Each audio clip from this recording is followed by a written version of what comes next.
ভারী লৌহদণ্ড দিয়ে দিছে, উনি এখন হাঁটতেই পারবেন না।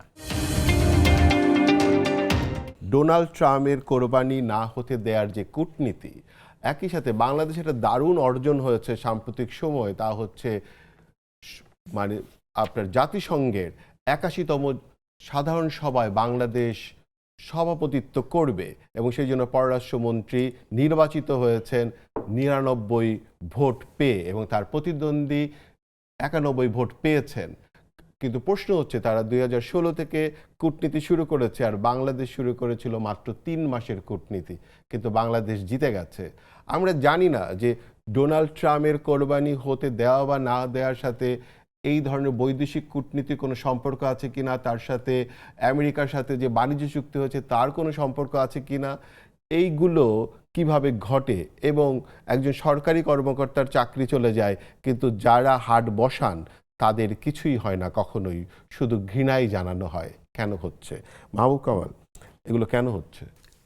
না, এখন আমেরিকা সম্পর্কে কিংবা ডোনাল্ড ট্রাম্প সম্পর্কে যা কিছুই ঘটবে, আপনি এটার সাথে লিঙ্ক করবেন আমাদের যে বাণিজ্য চুক্তি, এটা লিঙ্ক করলে আপনি উত্তর পেয়ে যাবেন। এই যে বাণিজ্য চুক্তিটা করা হয়েছে না,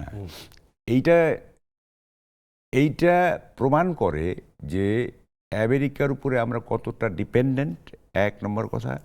এবং আমেরিকার ব্যাপারে যে আমাদের পলিটিক্স অফ অ্যাপিজমেন্ট, আমেরিকাকে সন্তুষ্ট করার যে রাজনীতি, অথবা দি আদার ওয়ে রাউন্ড আমেরিকাকে হস্টাইল না করার যে রাজনীতি, সেইটা সব কিছুতেই ফুটে উঠবে। ঠিক আছে? এবং এই জন্য এটা কি মাইক্রো লেভেলে এমন হবে যে ধরেন একটা লোক হয়তো বানান ভুল লিখেছে, এর জন্য আপনি তাকে ভৎসনা দিতে পারেন, কিন্তু তাকে তার পোস্ট থেকে সরাই দিবেন না। আপনি যেটাকে বলতেছেন মাইক্রো লেভেল, এখনকার যে দুনিয়া, মানে মাইক্রো লেভেল ম্যাক্রো লেভেলে যেতে খুব একটা বেশি সময় লাগে না এখনকার যে নেটের দুনিয়া। যেমন ধরেন যে এই যে মহিষটা না, ট্রাম্প, এইটা তো মুহূর্তেই তো আপনার আমেরিকাতে চলে গেছে এবং ট্রাম্প তো এটা হি বিকেম অ্যানয়েড। তাহলে আপনি কি আপনার খুব প্রিয় একটা মানে উদাহরণ আপনি সবসময় ব্যবহার করেন কিসিঞ্জারের, আপনি কি এটা বলবেন একটু আবার, যে এই যে আমেরিকার বন্ধু হলে কি হয় এবং আমাদের সরকার যে এই যে ট্রাম্পের প্রতি এত ভালোবাসা দেখিয়ে যে বন্ধুত্ব, তাকে আসলে কত দূর নিতে পারে বলে আপনার মনে হয় তার একটা ফোরকাস্ট? বলতেছি আমি, শুনেন সালাম, একটু আপনি শুনেন। সেটা হচ্ছে কিসিঞ্জারের কথা বলেন না, প্রথমে কিসিঞ্জার তো আপনি জানেন কি মানে হি ইজ শাটল ডিপ্লোমেসির জনক, এবং সে আপনার ভিয়েতনাম ওয়ার শেষ করছে, সে এরা কি বলে ইজিপ্ট এবং মিশরের মধ্যে সমঝোতা করছে শাটল ডিপ্লোমেসির মধ্যে, সাংঘাতিক ডিপ্লোম্যাট সে।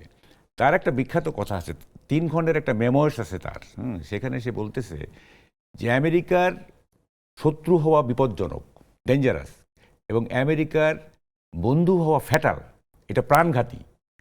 মানে শত্রু হওয়া ডেঞ্জারাস এবং এইটা বন্ধু হলে সেটা প্রাণঘাতী। এবং এটা ব্যাখ্যাটা আমার কাছে এরকম যে, যেমন ধরেন শত্রু না, যেমন ইরান শত্রু, ইরানে কি হচ্ছে, বোমা মারতেছে, আবার সিজফায়ার, আবার বোমা, এই সেই ইত্যাদি, কিন্তু ইরান এক্সিস্ট করতেছে। আর আমরা হচ্ছে বন্ধু, আমাদেরকে নিংড়ে নিংড়ে আমেরিকা ধ্বংস করে দিবে। এই যে চুক্তিটা হয়েছে, এইটা আপনি যদি লং টার্মে চিন্তা করেন, তাহলে জাতি হিসাবে শুধু অর্থনৈতিকভাবে না, একটা মানে আমাদের স্বাধীনতা, সার্বভৌমত্ব থেকে শুরু করে আমাদের এমনকি ফিজিক্যাল, যেহেতু আমরা ওই জেনেটিক্যালি মডিফাইড ফুড খেতে বাধ্য হব, হ্যাঁ, ফিজিক্যালি, মেন্টালি, আপনার ইকোনমিক্যালি, পলিটিক্যালি আমরা একটা মানে নিঃস্ব জাতি। ধরেন জাতিসংঘে যে মানে আমি এটা হচ্ছে সালাম ভাইকে জিজ্ঞেস করবো, জাতিসংঘে যে আমরা এত বড় একটা জয় পেলাম, এটা পুরস্কার, মানে এইটা কি আসলে না, এটার সাথে যুক্ত না? This is a reward. আপনি 3 মাসের ডিপ্লোমেসিতে হয়ে গেল, আর আপনি 2000 কত সাল থেকে, 2016 থেকে সাইপ্রাস ট্রাই করেছেন, কেন পারলো না? এইটা শুনেন, এইটা সব কিছু একই সূত্রে গাঁথা, আপনাকে বুঝতে হবে। Doctor Khalil, doctor Yunus, America, এগুলো সব একই সূত্রে বাঁধা কিন্তু। এবং আপনি হিসাবটা এইভাবে করবেন। আমি তো বললাম তারেক রহমান এত আনফর্চুনেট, হতভাগ্য একজন প্রাইম মিনিস্টার, তিনি যে দেশটা টেক ওভার করছেন, হ্যাঁ, মানে আমি একটা উদাহরণ দিই না, আসলে টেক ওভার শব্দটা ব্যবহার করা যাবে না, যেভাবে হোক টেক ওভার, হয়তো চালকের আসনে বসেছে, হ্যাঁ, স্টিয়ারিং তো তার হাতে। দেখেন রিলে রেসে কি হয়, আপনি একটা কাঠি পাসন করে। তারেক রহমানের হাতে ইউনূস সাহেব একটা ভারী লৌহদণ্ড দিয়ে দিছে, উনি এখন হাঁটতেই পারবেন না। হ্যাঁ, যে যে অবস্থা করে গেছে এই দেশের, ইনক্লুডিং এই আমেরিকার সাথে চুক্তি, দেখবেন কি হয়। এবং তার জন্য আমার মায়া হয়, জানেন, তারেক রহমানের জন্য। হ্যাঁ, he seems to very innocent.